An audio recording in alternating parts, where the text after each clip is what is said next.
Let's try this again. Again, we can edit everything. We can edit. Sounds good. It's gonna look good, and we'll let you see it. We're gonna put. We can even put a little crown on your head. I hope so. I was going to bring that up actually. Put some blush on the eyes. No. Good. Mascara. So, okay, we are here. You can introduce yourself. All right. So, we're here at Chase Academy, and we're with. You can introduce yourself. Your name and where you're from. My name is Tygo Callahan. I'm from Ireland, and I'm the hiring manager here at Chase. Hiring and operations, I guess you'd call it. I look after all the recruitment of teachers for our branches, for our 3 branches here in Seoul. Great. Ty, have you ever taught here before?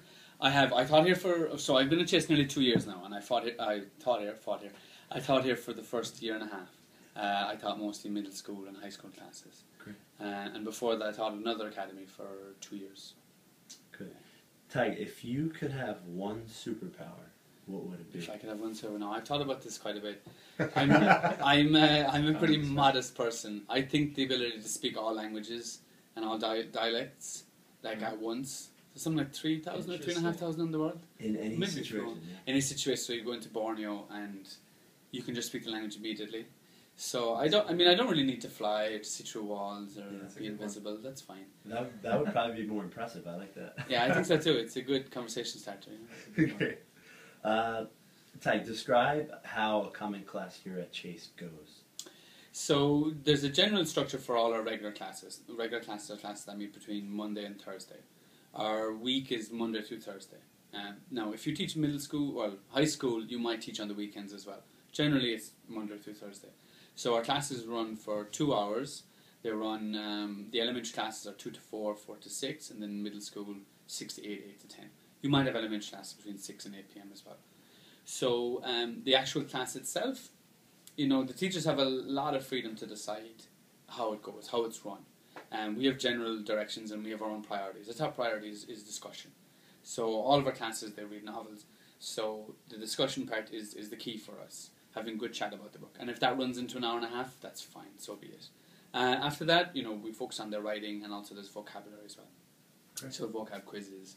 And could you show us a couple of those books? I don't have any of those. Oh, the novels? Sorry, yeah. So let's say, for example, Ender's Game, a book I've taught a few times at Chase.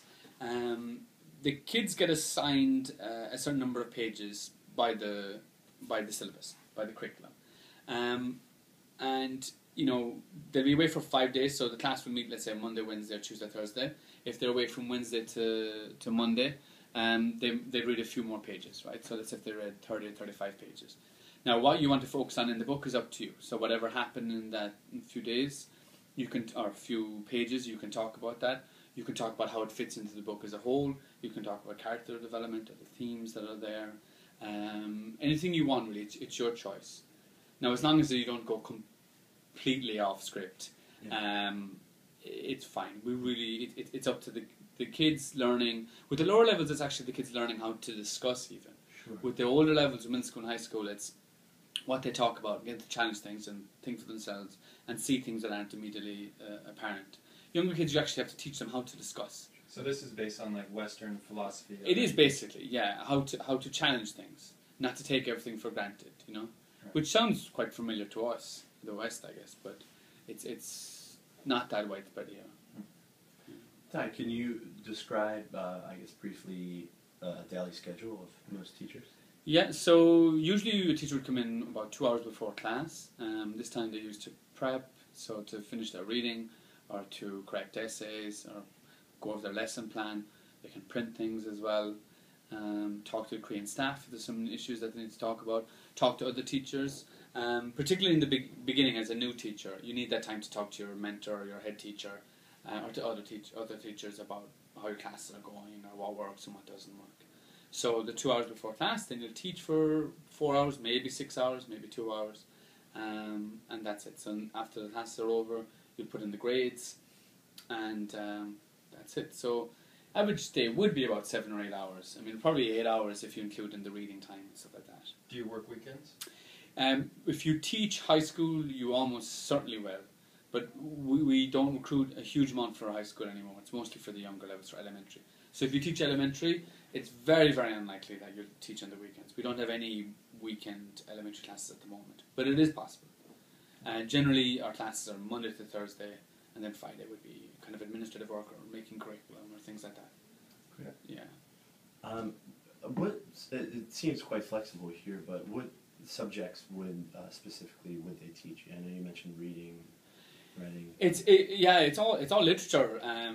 It's sometimes hard to explain to the Korean moms what we do, because it's basically just reading books and talking about them. Sure. You know, we certainly don't teach math or chemistry or AP. So we do AP English, we do AP Lit, and we do some history every now and then. But it's mostly just reading books. Seems very focused on literature. It is, and on discussion. That's what it's about. Yeah. That's great.